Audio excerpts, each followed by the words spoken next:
हम लोग chapter 12 Herons formula का क्वेश्चन नंबर 3 to 6 कंप्लीट करेंगे। इसके पहले वाले वीडियो में मैंने बेसिक कंसेप्ट्स और क्वेश्चन नंबर 1 2 दे दिया था। अब हम लोग क्वेश्चन नंबर 3 करते हैं। तो देखो क्वेश्चन नंबर 3 है क्या, there is a slide in a park, one of its side wall has been painted in some colour with a message keep the park green and clean. If the side of the wall are 15 metre 11 metre and 6 metre find the area painted in colour. तो यहाँ diagram में दिख रहा होगा कि हमारे पास एक triangular park है जिसकी लेंथ जो है साइड्स की लेंथ वो 15 मीटर यहाँ, और ये 11 मीटर और ये 16 मीटर। ठीक है, ये मैंने यहाँ पहले से ही लिख दिया है कि ट्रायंगल्स की जो ये लेंथ है दे रखी है। हमें क्या करना है, इसका एरिया फाइंड आउट करना है। तो एरिया फाइंड आउट करने के लिए जो फॉर्मूला है हेरोंस फार्मूला, हम उसी को यूज़ करेंगे। तो मैंने एज्यूम कर लिया कि जो ABC साइड्स हैं वो है, ये ले लिया 15 सेंटीमीटर, B की वैल्यू मैंने ले ली 6 सेंटीमीटर और C मैंने ले लिया 11 मीटर। सॉरी, ये सब के सब जो हैं वो सेंटीमीटर में नहीं मीटर में दे रखे हैं, तो हम लोग यहाँ पे मीटर ही लिखेंगे। ठीक है, अब S कैलकुलेट करते हैं। तो सम ऑफ द साइड्स यानी A + B + C / 2, semi perimeter यही होता है, sum of the 3 side divided by 2। तो 15 + 6 + 11 कर लो, डिवाइडेड बाई 2 कर दो, तो ये मिल जाएगा 32/2, दैट विल बी 16। ठीक है, तो S हमने कैलकुलेट कर लिया। S कैलकुलेट करने के बाद हमें क्या करना है, एरिया टू बी पेंटेड। ठीक है, जिस भी एरिया को तुम्हें पेंटेड करना है एक्चुअली वो क्या है, ट्रायंगल है। तो ट्रायंगल का एरिया हमने जो फॉर्मूला पढ़ा है वही करेंगे, S - A, S - B और S - C का यूज़ करेंगे। यहाँ सारी चीज़ों को सब्स्टिट्यूट करते हैं। S हमने अभी भी निकाला था 16, तो ये हो गया 16 - 15, दूसरी ब्रैकेट में क्या होगा 16 - 6 और तीसरी ब्रैकेट में होगा 16 - 11। ठीक है, अब इसका कैलकुलेशन लेते हैं, रूट डालो, ये हो गया 16, ये हो गया 1, ये हो गया 10 और ये हो गया 5। ठीक है, अब इसके बाद बता रखे हैं कि जो स्क्वायर रूट के अंदर है पेयर्स के फॉर्म में होते हैं, उन पेयर्स के बदले हम लोग 1 ही नंबर को बाहर करते हैं। तो 16 वैसे भी परफेक्ट स्क्वायर नंबर है, तो इस 16 के बदले हमने 4 लिख लिया। ठीक है, अब 10 को जब ब्रेक करोगे तो 5 × 2 मिलेगा, तो 5 का भी पेयर बन गया, एक 5 यहाँ का, एक 5 इसमें से हमें मिला 10 में से, और एक 5 ये था, तो एक 5 बाहर आ गया हमारा, और बच कौन गया, 2 यहाँ बच गया रूट के अंदर। यानी हमारे पास आंसर क्या आया, 20√2 मीटर स्क्वायर।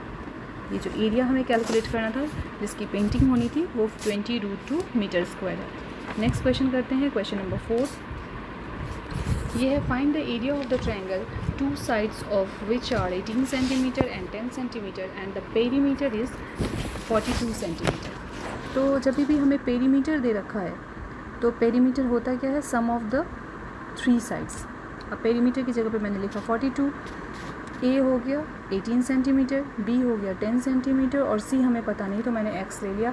तो इस तरीके से X की वैल्यू हमारे पास आ गई 42 - 28 और ये मिल जाएगा 14 सेंटीमीटर। ठीक है, अब अगला काम क्या करना है, हमें S निकालना है। तो S निकालने के लिए पेरीमीटर का हाफ, पेरीमीटर है 42, तो 42 का हाफ कर दो, ये तुम्हें मिल गया 21। अब अगला काम क्या होता है, S - A निकाल लेते हैं। तो 21 में से 18 को माइनस करें, ये आ गया 3। ठीक है, इसके बाद S - B, S - B के लिए 21 - 10 ये हो गया 11 और S - C के लिए 21 - 14 तो ये हो गया 7। अब एरिया निकालते हैं, जो एरिया का फॉर्मूला है √S, S - A, S - B और तीसरा है S - C। अब इसमें सारी चीज़ों को पुट कर दो, रूट डालो और S की जगह पे 21, ये हो गया S - A यानी कि 3 हमने निकाल लिया था, S - B 11 और S - C 7। अब ब्रेक कर दो ताकि पेयर बना सको। तो 21 को क्या लिख सकते हो, 7 × 3, ये हो गया 3, ये 11 और ये 7। अब यहाँ देखो कि ये 7 है, ये 7 और यहाँ का 7 पेयर बन गया, और इस 3 और इस 3 का भी पेयर बन गया, बट 11 का पेयर नहीं बना है तो वो अकेला वैसे ही रहेगा। तो इसमें हमारा जो आंसर आएगा वो क्या होगा, वो 7 का जब पेयर बन गया तो तुम इसको अगले स्टेप में ऐसे लिखोगे, इक्वल, तो मैं यहाँ पे ऐसे लिख देती हूँ कि 7 का पेयर बन गया तो 7 स्क्वायर, 3 का पेयर बन गया 3 स्क्वायर और ये 11 ऐसे रहा। अब 2 नंबर के बदले तो हम एक बाहर कर ही सकते हैं और ये √11 वैसे ही रह गया। तो ये हो गया 21 √11 और ये चल रहा था यूनिट हमारा सेंटीमीटर में चल रहा था, तो सेंटीमीटर स्क्वायर ये एरिया हमने इस क्वेश्चन में कैलकुलेट कर लिया। नेक्स्ट क्वेश्चन करते हैं, क्वेश्चन नंबर 5। क्वेश्चन नंबर 5 है the side of the triangle are in ratio 12:17:25 and its perimeter is 540 centimetre, तो फाइंड इट्स एरिया। तो एरिया कैलकुलेट करने के लिए सबसे पहला काम हमारा यही होगा कि इसका सेमी पेरीमीटर कैलकुलेट कर लें। और सेमी पेरीमीटर के लिए सिंपल सा जो मेथड है, क्योंकि हमें इसमें दे नहीं रखा है, वो वैल्यू तुम्हें लेट करना पड़ेगा। तो let a equal 12x, b equal हो गया 17x और c इक्वल हो गया 25x। ठीक है, तो ये a b c हमने लेट कर लिया। अब अगला काम हमारा होगा कि सेमी पेरीमीटर कैलकुलेट करना। लेकिन यहाँ पेरीमीटर क्योंकि दे रखा है तो पहले पेरीमीटर के साथ इसको इक्वेट कर लेते हैं। 540 equal 12x plus 17x plus 25x। ठीक है, इसको जोड़ेंगे और फिर सिंप्लीफाई करेंगे। तो ये प्लस करने पे हमारे पास आ रहा है 12x और इस साइड में था 17x और 25x, ये जोड़ के बनेगा 54x। तो x की वैल्यू हमारे पास आ गई 540 अपॉन में 54, ये कट के आ गया 10। सो x इज़ 10। तो ये हमारे पास साइड अभी नहीं आया है, साइड अब आएगा। ये a निकालोगे 12x, तो 12 इंटू 10 दैट इज़ 120। इस तरीके से b भी निकालेंगे 17x, तो 17 इंटू 10 ये हो जाएगा 170। और c भी निकालेंगे 25x और ये मिल जाएगा 250। तो a b c तो हमने फाइंड आउट कर लिया। अगला काम क्या है, पेरीमीटर निकालना। तो पेरीमीटर s इक्वल पेरीमीटर का हाफ, सेमी पेरीमीटर क्या होता है, पेरीमीटर का हाफ। और ये हमारे पास दे रखा था 540, तो वही लो 540/2, ये हो गया 270 सेंटीमीटर। अब हमें क्या निकालना है, एरिया। तो एरिया निकालने के लिए जो फॉर्मूला है वही लिखो, s minus a, s minus b और s माइनस c। ठीक है, अब यहाँ s minus a, s minus b, s minus c जो भी तुमने यहाँ ऊपर निकाला है वो यहाँ लिख दो। 270 माइनस 120। ठीक है, फिर यहाँ पे क्या होगा 270 माइनस 170 और तीसरा ब्रैकेट क्या होगा 270 माइनस 250। ठीक है, सबको माइनस कर लो 1 बाय 1। ये क्या आएगा, ये हो गया 270, ये हो गया 150 और ये हो गया 100 और ये हो गया 20। तो अब अगला काम हमारा क्या होगा कि पेरीमीटर इसका हमें कैलकुलेट करना, एरिया निकाल रहे थे तो पेयर निकालना ज़रूरी है। पेयर निकालने के लिए ये हो गया 100, ये बाहर आ गया क्योंकि 4 ज़ीरोज़ थे हमारे पास, तो 2 ज़ीरो मैंने बाहर कर लिया। जो बचा उसको लिख लेना है 27 इंटू 15 इंटू 20।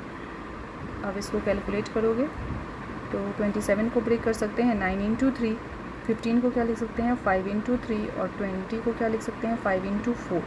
तो 4 वैसे भी परफेक्ट स्क्वायर नंबर है, 9 भी परफेक्ट स्क्वायर, देखो 9 है परफेक्ट स्क्वायर नंबर, 4 है परफेक्ट स्क्वायर नंबर और 5 का भी पेयर बन गया, 3 का भी पेयर बन गया। तो सबका बन चुका है। तो यहाँ पे हम लोग कैलकुलेशन कर लेते हैं 100 इंटू 3, 9 के लिए मैंने बाहर किया है और ये 2 3 के जो पेयर बने थे उसको बाहर किया, ये 5 भी बाहर किया और 4 के बदले 2 मल्टीप्लाई कर लेते हैं। 5 3 जा 15, 15 2 जा 30, 3 जा 90, 90 इंटू 100, ये हो गया 9000 सेंटीमीटर स्क्वायर। ठीक है, ये हो गया हमारा क्वेश्चन नंबर 5। नेक्स्ट क्वेश्चन करते हैं, question number 6। N isosceles triangle has perimeter of 30 cm and each of this equal side is 12 cm. Find the area of the triangle. तो इस क्वेश्चन में हमें क्या दे रखा है, सबसे पहले पेरीमीटर दे रखा है, तो सबसे पहले तो वो लिख लो कि पेरीमीटर हमें 30 सेंटीमीटर दे रखा है और इक्वल साइड्स, 2 इक्वल साइड्स ये हमें दे रखा है 12 और ये 12 लेते हैं और थर्ड साइड हमें पता ही नहीं, तो x एज्यूम करें। तो x की वैल्यू हमारे पास कितनी आ गई 30 माइनस 24 दैट इज़ 6 सेंटीमीटर। ठीक है, तो ये 6 आ गया। अब अगला काम क्या करोगे, सेमी पेरीमीटर, तो पेरीमीटर का हाफ होता है तो 30/2 यानी कि ये हो गया 15। अब अगला काम क्या होगा हमारा s माइनस ए, s माइनस ए कैसे निकालेंगे 15 माइनस 12, ये हो गया 3। ठीक है, तो अगला भी जो निकालेंगे वो भी तो वही होना है s माइनस बी, क्योंकि दोनों ही साइड बराबर थे। तो 15 माइनस 12 अगेन 3। एस माइनस सी यानी 15 माइनस 6 ये हो गया 9। अब एरिया निकालते हैं। एरिया का फॉर्मूला हेरोंस फॉर्मूला ही यूज़ करोगे, एस माइनस ए, एस माइनस बी और एस माइनस सी। सारी चीज़ों को क्या करना है यहाँ पे सब्स्टिट्यूट करना है। तो एस था हमारे पास क्या 15, ठीक है, और एस माइनस ए निकला था 3, ये भी 3 और ये 9। तो हमारे पास 3 और 3 पेयर है, तो पेयर इस पेयर के बजाय 3 निकाले बाहर, इस 9 का भी 3 हो जाएगा बाहर, तो 9√15 मीटर स्क्वायर। ठीक है, तो ये था क्वेश्चन नंबर 6 जो कि कंप्लीट हो गया। अगर ये मेरा वीडियो अच्छा लगा हो तो लाइक शेयर और सब्सक्राइब ज़रूर कर देना।